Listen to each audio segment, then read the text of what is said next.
In a high-intensity showdown that lived up to its growing postseason narrative, the New York Knicks delivered a statement performance with a hard-fought 105-95 victory over the San Antonio Spurs, a result defined less by offensive fireworks and more by disciplined execution, defensive resilience, and a fourth-quarter surge that ultimately separated the two teams when it mattered most, as the Knicks leaned into their identity as a physical, defensive-minded contender while the Spurs struggled to maintain offensive rhythm under sustained pressure late in the game. From the opening tip, both teams approached the contest with playoff-level urgency, trading possessions in a tightly contested first quarter where neither side was willing to concede momentum easily, with the Knicks attempting to establish interior control through structured half-court sets while the Spurs responded with a balanced attack that emphasized spacing and ball movement, creating early scoring opportunities that kept the game within a narrow margin. And as the first half unfolded, it became clear that this matchup between New York Knicks and San Antonio Spurs would be decided not by who could dominate in bursts,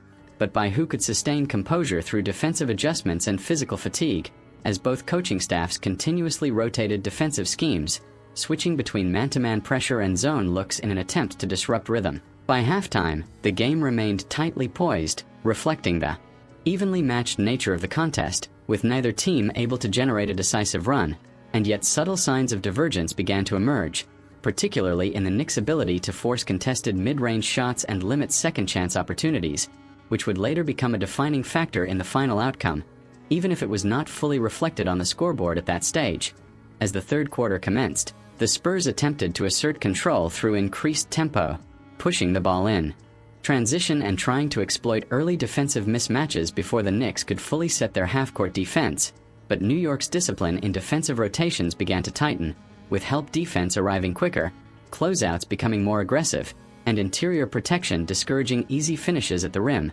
forcing San Antonio into longer possessions and more difficult shot selection, while the Knicks' offensive approach remained steady and methodical, emphasizing ball movement, off-ball screens, and patient shot creation rather than rushed attempts, a strategy that kept them within striking distance even as momentum oscillated throughout the quarter.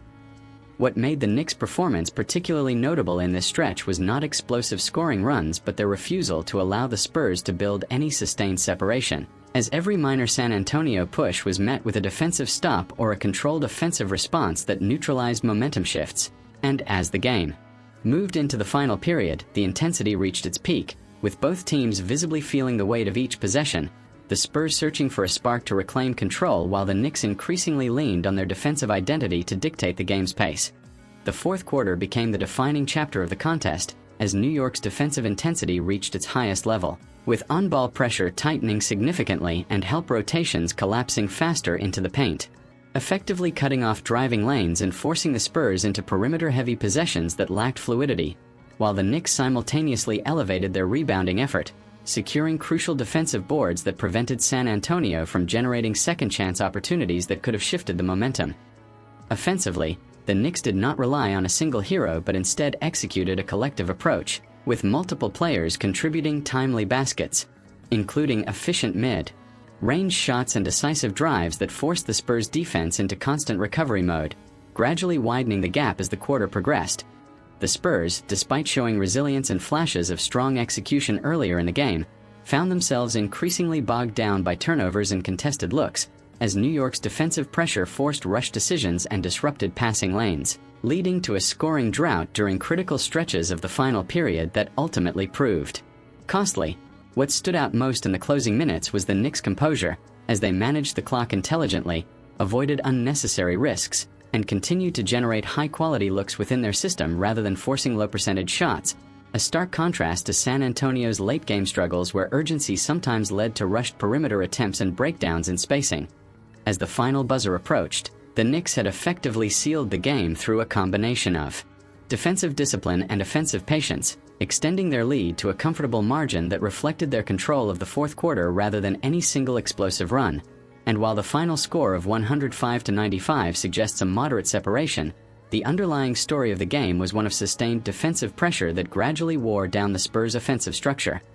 In post-game reflections, the narrative centered heavily on New York's ability to execute defensively when fatigue set in, a hallmark of teams with postseason aspirations, as they demonstrated an ability to remain organized and physically engaged even as the pace and intensity escalated. while San Antonio was left to consider missed opportunities during key stretches where offensive execution faltered under pressure.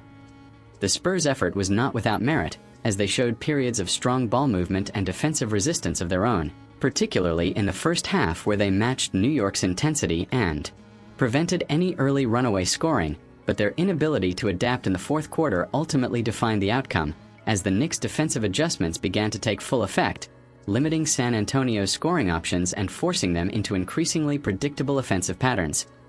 Coaching decisions also played a significant role in shaping the final result, with New York's staff emphasizing defensive switching and late-clock containment strategies that effectively neutralized isolation attempts, while San Antonio's adjustments were less effective in countering the Knicks' physicality in the paint and perimeter pressure.